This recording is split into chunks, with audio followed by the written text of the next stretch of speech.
दीनू, कितनी बार बोला है तुम्हें प्याज थोड़ा छोटा छोटा काटा करो? हर बार समझाना पड़ेगा क्या? मैं भी ना गुड मॉर्निंग भी नहीं बोला और सीधा डांट दिया। आगे से ध्यान रखना। Good morning. जी madam, good morning. Good morning Maya ji, कैसे हैं आप? अरे हमने गुड मॉर्निंग बोला और आपने हमें जवाब भी नहीं दिया। हाँ? देखिए, मुझे आपसे कोई बात नहीं करनी है। नंदा दीदी को बोल दिया था मैंने। अरे नंदा दीदी तो गई, अब हमारे ही ऑर्डर चलेगा यहाँ पर। करी पकड़ो, आज ये बनेगा। अरे खाने की डिमांड बढ़ती जा रही है आपकी, सैलरी भी बढ़ा देंगे।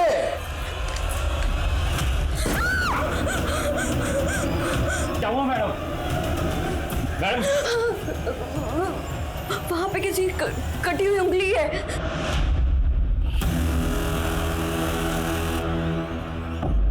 अरे रात को कोई हॉरर फिल्म देखी होगी आपने। यहाँ तो कुछ नहीं है, आपका वहम है ये। अरे चलो चलो अपना काम करो। अरे जाइए अपना काम कीजिए, चलिए जाइए काम कीजिए अपना।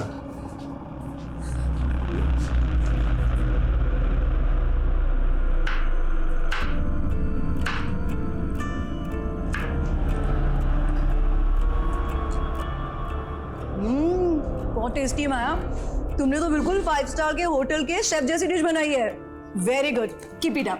दीदी, हाँ, ये आपके गले पे क्या हुआ? कुछ नहीं, तू जा काम कर अपना।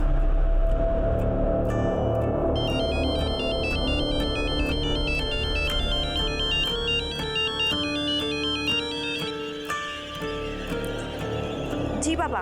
और माया बेटी, ससुराल में तू खुश तो है ना? हाँ बाबा, आपका मन लग रहा है मेरे बिना? मैं बिल्कुल ठीक हूँ। वो 15 दिन बाद तीज है। अब तेरा कोई भाई तो है नहीं, इसलिए नेक शगुन लेके मुझे ही तेरे ससुराल आना पड़ेगा। इस बहाने तुझसे मिलना भी हो जाएगा। ठीक है बाबा, मैं इंतजार करूंगी। अपना ध्यान रखना। तू भी अपना ख्याल रखना।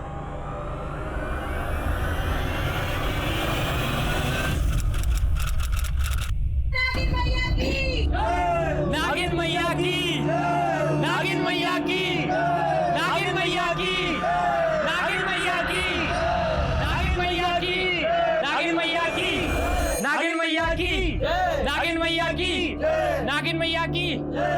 भाऊजी, भाऊजी प्रणाम। जीते रहो बेटा। पर ये सब क्या हो रहा है? जोहरी सोने का दाम पूछ रहा है। अरे साक्षात नागिन मैया के जन्मदाता हैं आप तो। नागिन मैया? हाँ बाबूजी, नागिन मैया। मैं तो खुद गर्व महसूस कर रहा हूँ कि मेरी बीवी माया नागलोक की देवी है। देवी। क्या बात कर रहे हो दामाद जी? अरे ये बताओ कि माया कहाँ है? 2 दिन पहले ही नागलोक चली गई है। संधि जी अब और मजाक मत कीजिए, ये बताइए कि माया कहाँ है? अब आप उसे वापस नहीं देख पाओगे। तुम दोनों ने क्या किया है माया के साथ? बोलते हो या पुलिस को बुलाए? अरे पुलिस! अरे बाबूजी, बाबूजी, हेलो, अरे पुलिस! बाबूजी, अरे रुक रुकिए। जाइए बाबूजी। नागिन मैया की जय, नागिन मैया की। आइए सर, देखिए सर, मेरी बेटी का फोटो लगाकर पता नहीं क्या पाखंड कर रहे। पता नहीं मेरी बेटी। क्या नौटंकी है ये? माया कहाँ है? साहब इनको भरोसा ही नहीं हो रहा तो कैसे समझाएं? मेरी बीवी नागिन है और वो नागलोक को चली गई है साहब। 10 सेकंड के अंदर अगर सच नहीं 10 बोला। सेकंड क्या, 10 जन्म में भी सच नहीं बदल सकता। मेरी बहू नागिन है। अरे गुप्ता जी, मिश्रा जी, आप बताइए ना। जी, जिससे पूछताछ करनी हम करेंगे, और तुम दोनों से भी। लेके चलो इनको। अरे आपको सांप लगेगा बाबूजी, अरे आपको सांप लगेगा, आप परेशान कर रहे सभी हैं। लोग यहाँ मौजूद हैं, सबसे सख्ती से पूछताछ करो। कोई भरोसा नहीं है, इन लोगों ने माया के साथ कुछ कर दिया हो। घर के अंदर देखते हैं, आइए। पूरे घर की तलाशी लो। सर,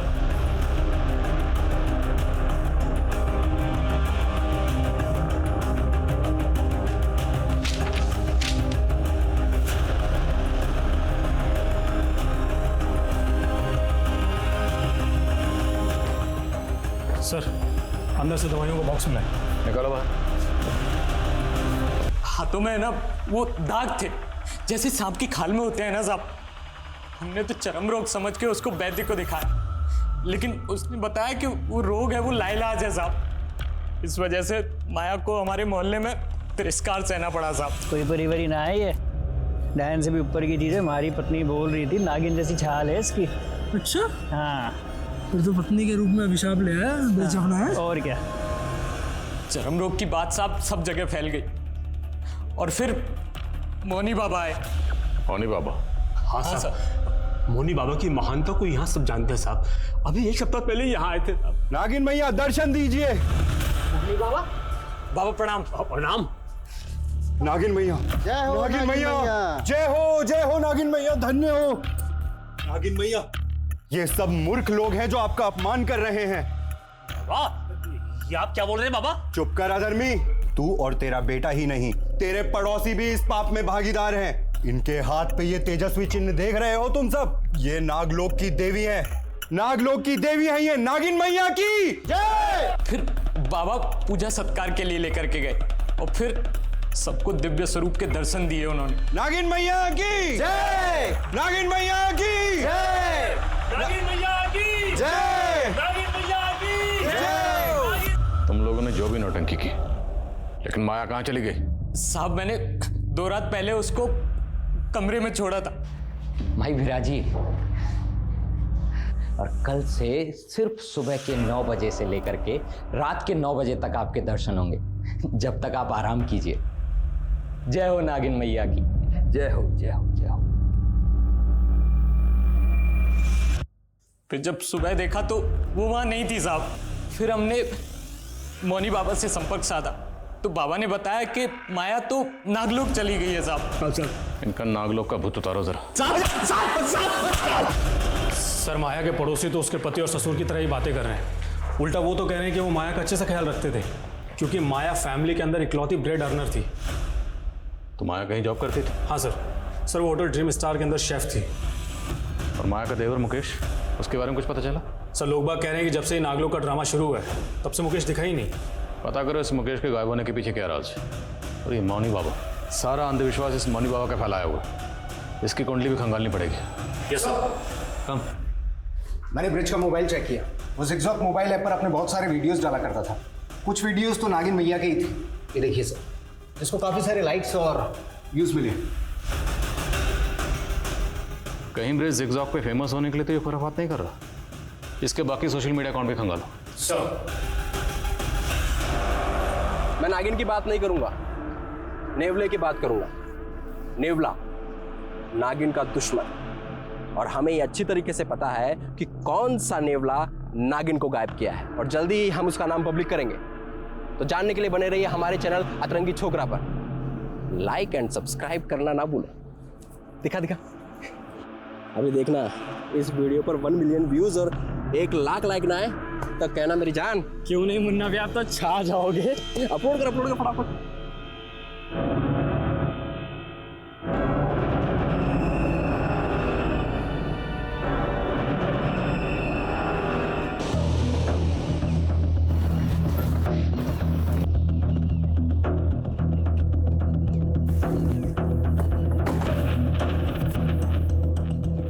मैं आध्यात्मिक अवश्य हूँ लेकिन अंधविश्वासी नहीं। तो माया नागिन है, नागलोक चली गई है, ये सब क्यों कहा था?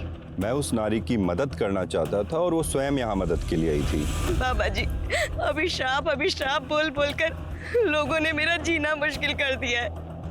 मेरे पति और ससुर को भी यही लगता है कि मैं शापित हूँ।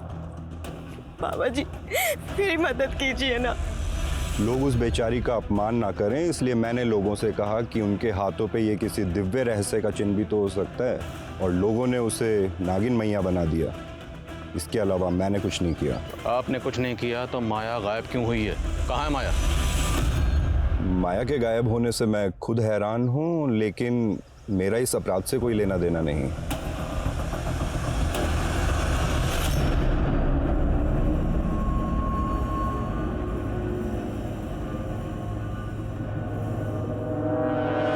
जी सर, माया हमारे यहाँ पर शेफ थी और तकरीबन 12 दिनों पहले वो मुझसे 4 दिनों की छुट्टी लेकर गई थी। दीदी, मुझे 4 दिन की छुट्टी चाहिए थी।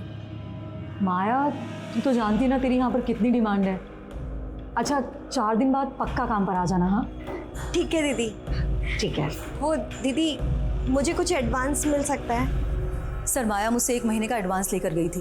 फिर कुछ दिनों के बाद सुनने में आया कि वो नागिन बन गई है। सर, मुझे तो कुछ समझ ही नहीं आया कि आखिर ये माजरा क्या है। क्या माया के होटल के किसी भी स्टाफ के साथ में कोई दुश्मनी थी? किसी के साथ में कोई झगड़ा हुआ था? नहीं सर, ऐसा कुछ भी नहीं था। Thank you.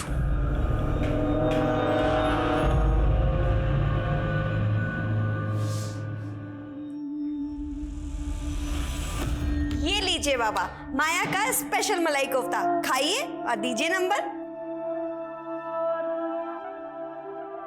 वाह बेटी, तेरे हाथ में तो साक्षात अन्नपूर्णा है, पर ना जाने किसके प्रकोप से तेरे हाथ में ये दाग लग गया। बाबा, मैंने तो इसके बारे में सोचना ही छोड़ दिया, बस मुझे आगे बढ़ना है। आप मुझे हैदराबाद। माया, तुझे कितनी बार बोला है, तेरी जबान पर हैदराबाद का नाम नहीं आना चाहिए। मुझे तेरी शादी करनी है बस। कल को ये दाग बढ़ गया तो लड़का ढूंढना मुश्किल हो जाएगा।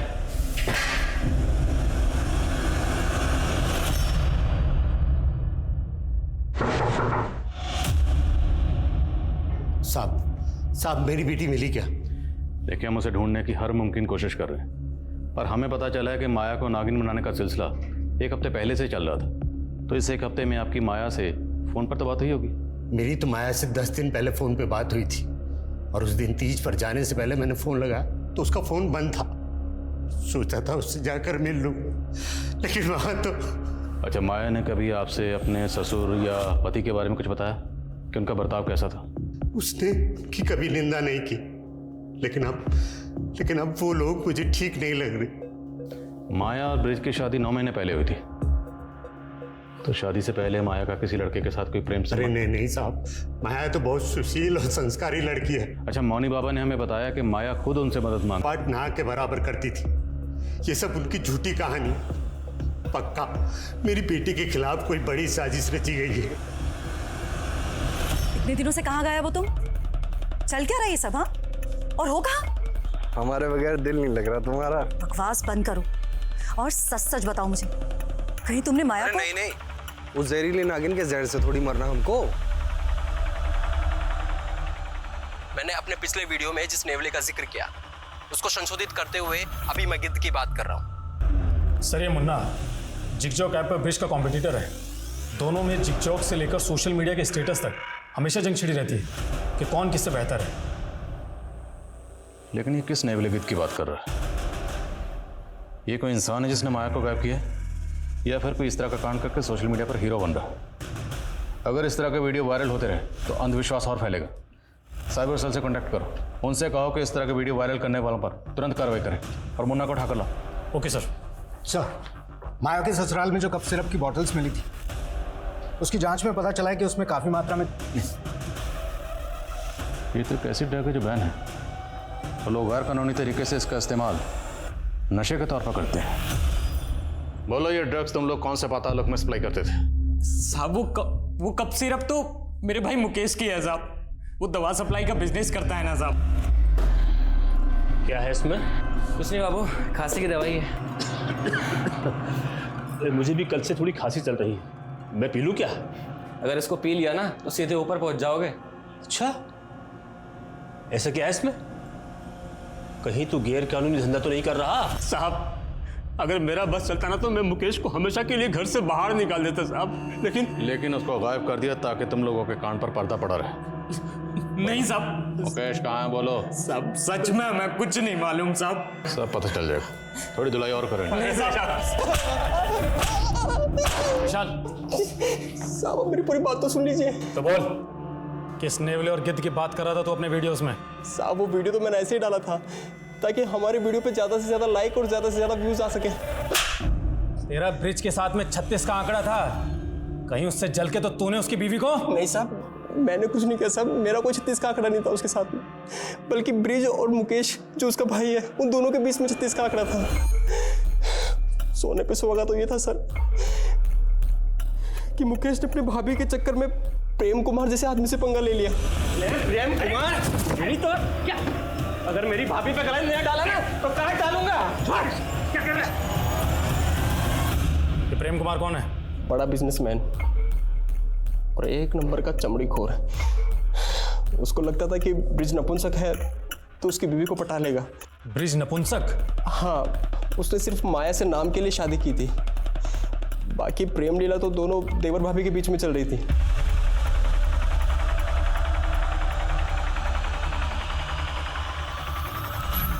नागलोक का तो पता नहीं, मुझे लगता है कहीं दोनों के दोनों प्रेम लोक में तो नहीं चले गए। ये पता लगाने का काम हमारा है, समझा?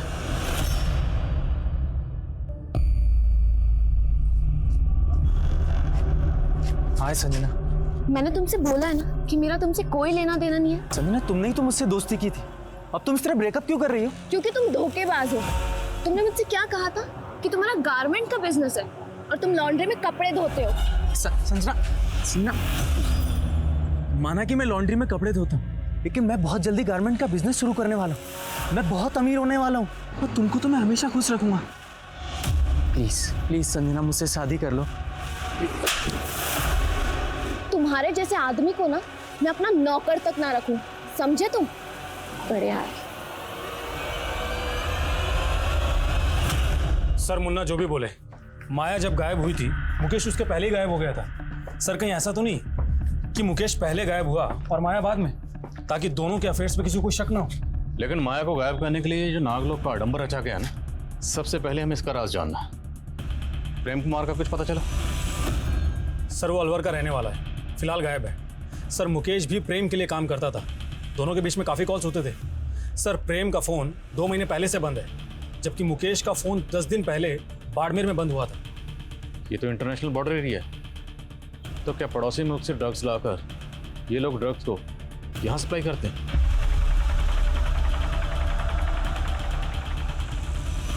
ये काफ़ी सेंसिटिव इशू है। प्रेम कुमार और मुकेश दोनों के डिटेल्स ATT और नार्कोटिक्स से शेयर करो। Okay sir. एक बात और सर मौनी बाबा के कई फॉलोअर्स विदेशों में भी हैं और उसने कहा था कि माया उसके पास आती है। सर मुझे तो लग रहा है कि ये माया अपनी मर्जी से गायब हुई होगी।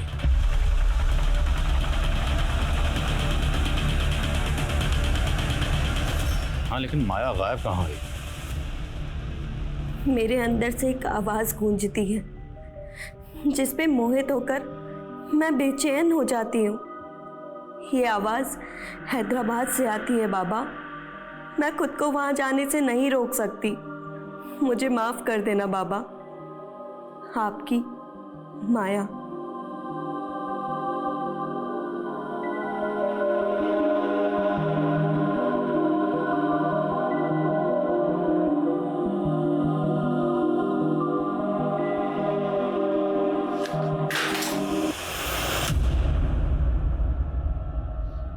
भाग कर जा रही थी।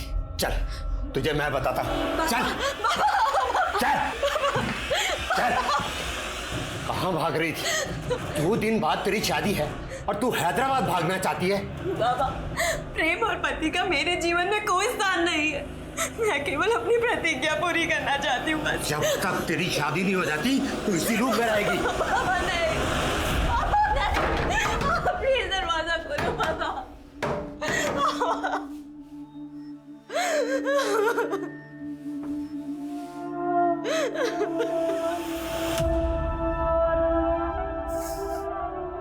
हैदराबाद हैदराबाद बोलते हो तो ये कौन से नागलोक में चली गई? अगर तू नागिन का अवतार थी तो मुझे क्यों नहीं बताया? मैं तेरी कभी शादी नहीं होने देता। माया के पिता भ्रमित होकर अब ये सोच रहे थे कि माया नागिन ही होगी या राज कुछ और भी था। माया का पति, ससुर, देवर और प्रेम कुमार ऐसे सस्पेक्ट थे जिनके पीछे पुलिस लगातार लगी हुई थी। मौनी बाबा को इन्वेस्टिगेट करना इतना आसान नहीं था। उसके फॉलोअर्स इतनी बड़ी तादाद में थे कि पुलिस की एक भी चूक इस केस को भयानक रूप दे सकती थी। तो क्या खुद माया ये स्वांग रच के गायब हो सकती थी? पुलिस को इस एंगल में कुछ भी नहीं मिल रहा था। तो आखिर वो कौन से अपराध का लोग था जो एक जीती जागती लड़की को निगल गया था? सर एंटी नार्कोटिक्स से पता चला है कि प्रेम कुमार बहुत बड़ा ड्रग पैडलर है। सर एंटी नार्कोटिक सेल वाले पिछले 2 महीने से प्रेम कुमार को ढूंढ रहे हैं। और मुकेश? सर उनका कहना है कि मुकेश प्रेम कुमार का राइट हैंड। कुमार को किया ये आनंद कुमार कौन है, कुछ पता चला? हाँ सर बाड़मेर पुलिस से मेरी बात हुई है। सर उन्होंने कहा है कि आनंद कुमार बाड़मेर का एक और बाबा है जो मिर्ची बाबा के नाम से विख्यात है और नागों की पूजा करता है। तो क्या माया को नागिन बनाने की साजिश में ये मिर्ची बाबा भी शामिल है? और पूरे चांसेस हैं कि माया को बाड़मेर में किसी सीक्रेट प्लेस पर बंदी बनाकर रखा गया हो।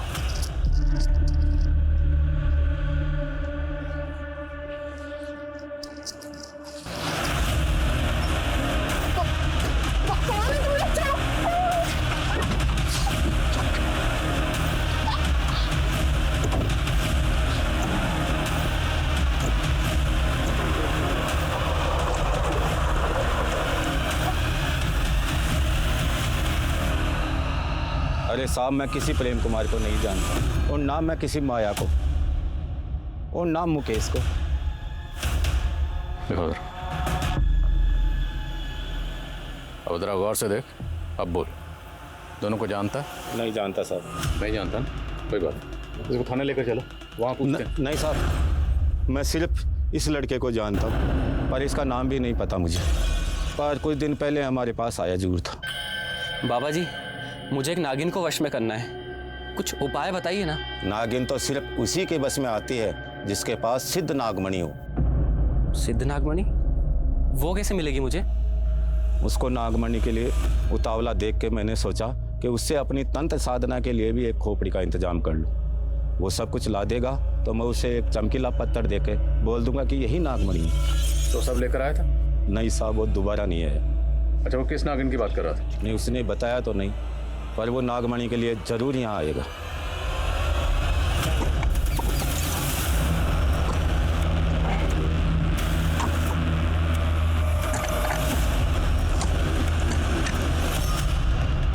किसी को पता नहीं चलना चाहिए, हम यहाँ पूछताछ के लिए आए थे, लेकिन इस पर नजर रखो, मुकेश यहाँ नागमणि के लिए जरूर आएगा।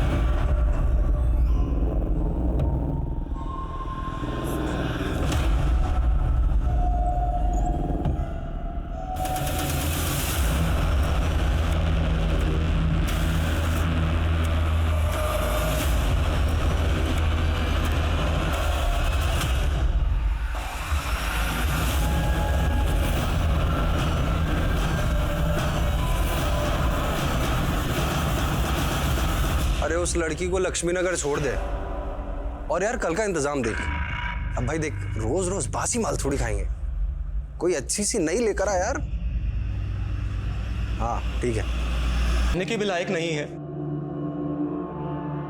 देखो, जिगजॉग पे तो मैं छाया हुआ हूं, लेकिन माया मुझे पूरी दुनिया को बताना है कि मैं नपुंसक नहीं हूं, इसलिए तुम्हें बच्चा पैदा करना होगा। ऐसे क्या ताड़ रही है? किसी और के साथ सुला रहा हूं तुझे। फिर मुझे पता चला कि मेरा भाई ब्रिज प्रेम कुमार को माया भाभी के साथ सुलाने का सौदा कर रहा था। देखो भाई, बच्चा तो मैं डाल दूंगा, लेकिन एक बार से मेरा मन भरेगा नहीं।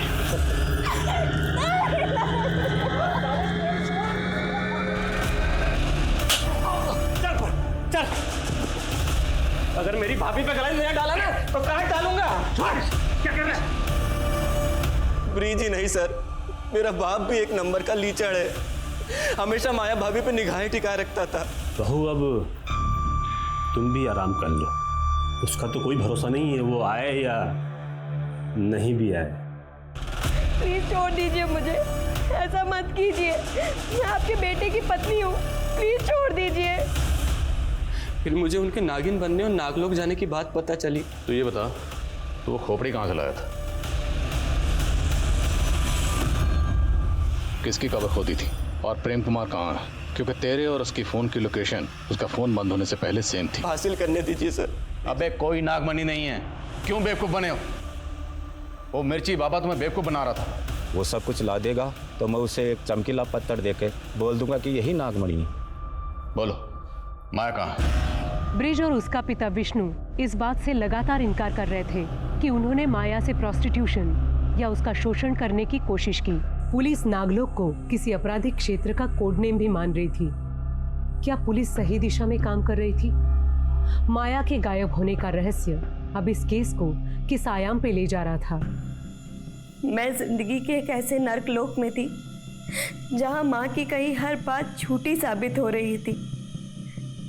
मेरी किस्मत में प्रेम और पति का संसार नहीं था, लेकिन मेरी प्रतिज्ञा की लौ अब भी चल रही है, और चाहे कुछ भी हो जाए मैं अपनी प्रतिज्ञा जरूर पूरी करूंगी।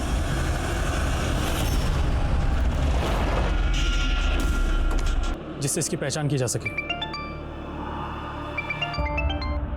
बोलो सर, माया के पिता ने अपने इलाके में अनाउंस किया है कि वो अपने घर को नागिन मैया का मंदिर बना देगा, और वो भी ये मानने लगा है कि माया नागलोक चली गई है।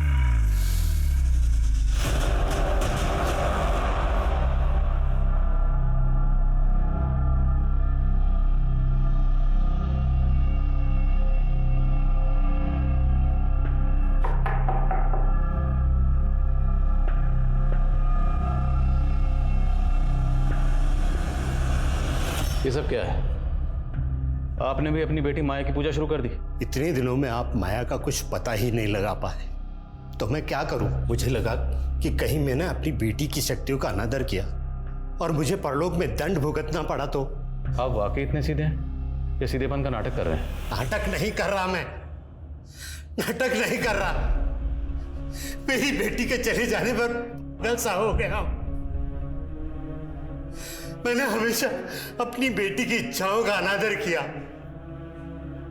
काश कि मैंने उसकी बात बहुत पहले ही मान ली होती और उसे हैदराबाद भेज दिया होता तो। हैदराबाद में ऐसा क्या? हैदराबाद में बहुत बड़ा स्कूल जहां पर कुकिंग सिखाई जाती। मेरी बेटी भी कुकिंग सीखना चाहती थी ताकि वो आगे बढ़ सके और 5 स्टार होटल में सेफ बन सके। हैदराबाद में जितने भी कुकिंग इंस्टीट्यूट हैं सब जगह पता करो। क्या हाल फिलहाल में माया ने उनसे कांटेक्ट किया था? और जिस होटल में शेफ थी वहाँ भी पता करो, शायद वहाँ किसी से उसने उस कुकिंग इंस्टीट्यूट का जिक्र किया। सर माया अगर अपनी मर्जी से हैदराबाद गई हो तो ज़रूर इसके पीछे कोई बड़ा मकसद होगा। या ये भी हो सकता है कि माया की रची हुई कोई चाल हो। माया के फादर पर नजर रखो और माया की तस्वीर इंडिया के सभी थानों में सर्कुलेट करवाओ। सर जिस आदमी की बॉडी हमें मिली थी उसके बारे में पता चल गया। सर उसका नाम रामेश्वर था, बड़े मोहल्ले की एक लॉन्ड्री में कपड़े धोता था। सर रामेश्वर अनाथ था, लेकिन पूछताछ के दौरान पता चला है कि उसका संजना नाम की एक लड़की से अफेयर था। और सर ये संजना काफ़ी रईस और खानदानी लड़की है। इतनी अमीर लड़की का अफेयर एक मामूली लॉन्ड्री वर्कर से? क्या ये ऑनर किलिंग का एंगल है? संजना को बोलो। Yes sir.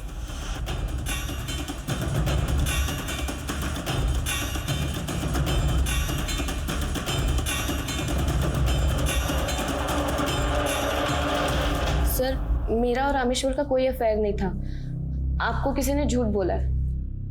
कहीं आप तो झूठ नहीं बोल रहे अपनी फैमिली या किसी और को बचाने के लिए?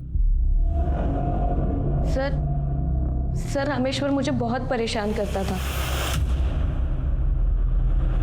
सर इवन उसने तो मुझे किडनैप भी। कौन? छोड़ो मुझे,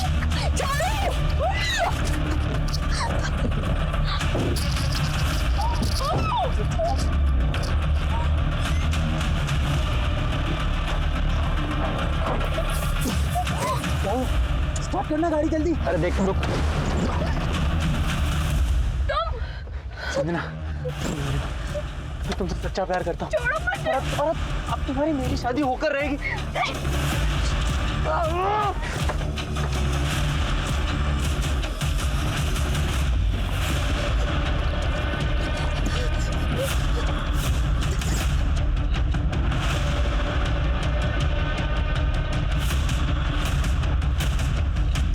अगर रामेश्वर ने आपको किडनैप किया था तो आपने पुलिस कंप्लेंट क्यों नहीं की? सर मैं बहुत डर गई थी। अगर मेरे घर वालों को पता चलता तो वो भी मुझे ही दोष देते। बोलो। सर मैंने माया के साथ काम करने वाले एक लड़के से पूछताछ की। उसका कहना है कि माया को होटल के किचन में एक दिन औरत की कटी हुई उंगली दिखी थी। तब उसको शक भी हुआ था कि वहां पर किसी का कत्ल हुआ है। What? तो ये उसने पहले क्यों नहीं बताया? सर कह रहा है कि वो बहुत डरा हुआ था। सर मुझे लगता है कि उसका बयान सही है, क्योंकि मैंने मालूम किया होटल के मालिक दिग्विजय के प्रोस्टिट्यूट्स के साथ में संबंध है। हो सकता है माया को उसका कोई राज मालूम हो गया।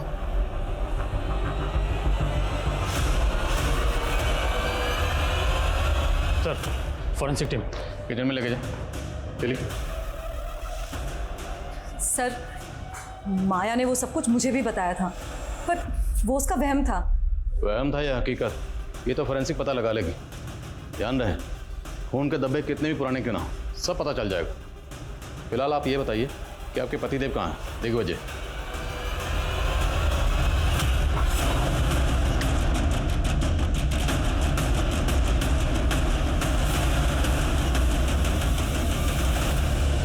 तुम लोगों के होटल की किचन में खून के धब्बे मिले, किसका खून है वो? साहब हमारे यहाँ तो नॉनवेज भी बनता है, तो हो सकता है किसी जानवर का खून हो।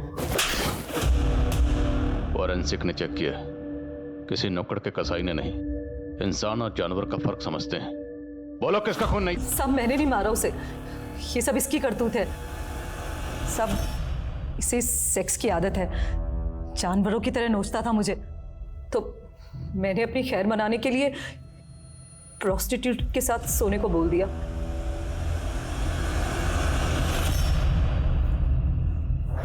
कौन दोस्त? सर किरण।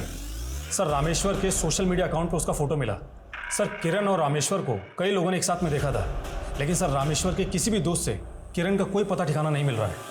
संजना की बात अगर सही है तो संजना की किडनैपिंग में जो दूसरा लड़का था, मुमकिन है वो लड़का ये किरण ही हो। इस किरण के लिए लुकआउट नोटिस जारी करो। गाइस, इस केस में रिविजिट करो। कहीं ना कहीं कुछ ना कुछ है जो इस केस में हम मिस कर रहे हैं। हमें ये केस जल्द से जल्द सॉल्व करना है। सर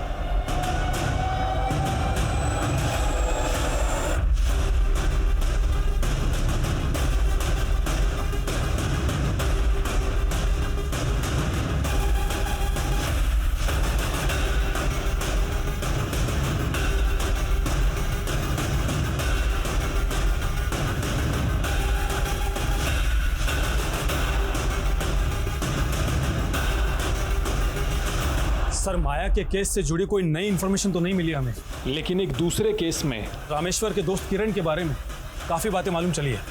सर ये किरण एक नाटक मंडली चलाया करता था जो कि काफ़ी समय पहले ही बंद हो गई, लेकिन सर इसके एक रिहर्सल रूम के बारे में पता चला जो कि अजमेर में है। हे सागर से वाष्प बन के उड़ते बादल, उनको पहाड़ों तक गमन कराने वाली हवा, हे धरा, हे आकाश, जीवित कर दो उसको। चल छोड़ दो मुझे, चल अब तो उसको जिंदा करना है, छोड़ दो, चल छोड़ो हमें।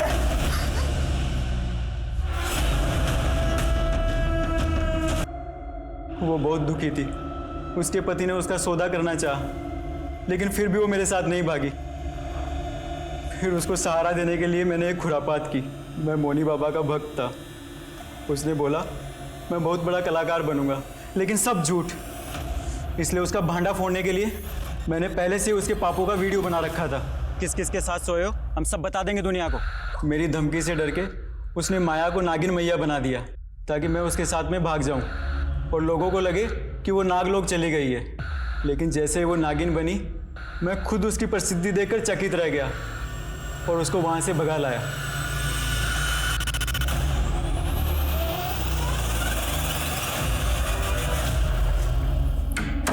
किरण, हम हैदराबाद कब जाएंगे? अब तुम हैदराबाद भूल ही जाओ।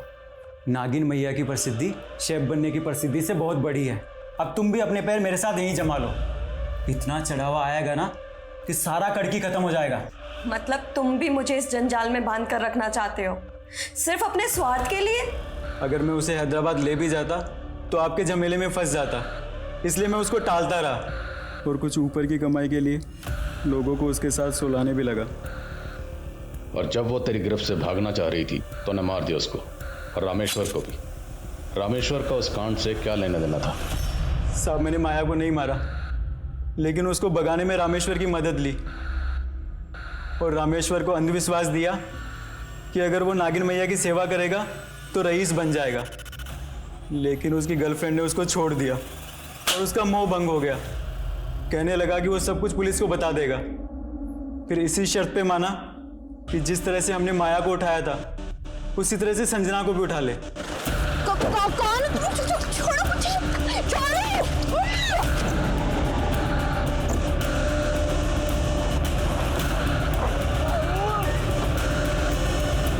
पन्ना लिख रहे हैं। ये समय भी आखिरी है। अब मेरा संसार खत्म हो चुका है, इसलिए मैं भी खत्म।